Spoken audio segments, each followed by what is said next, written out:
brothers and sisters, umini ang isa ka skill nga natunan ko sang ako nagaano sang duty tugad ko, nagaasikaso ang duty tugad ko. Paano mag-abre sang lata gamit ang kutsara?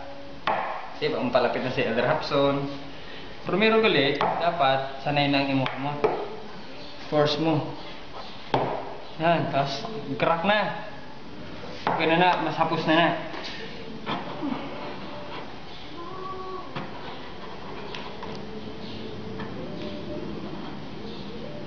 Tanaw, brothers and sisters, medyo mahigko kay kondensado siya, mapersa. Pero kung ano lang, kung ordinary lang na dilata, kuha na sa ng mas hapos.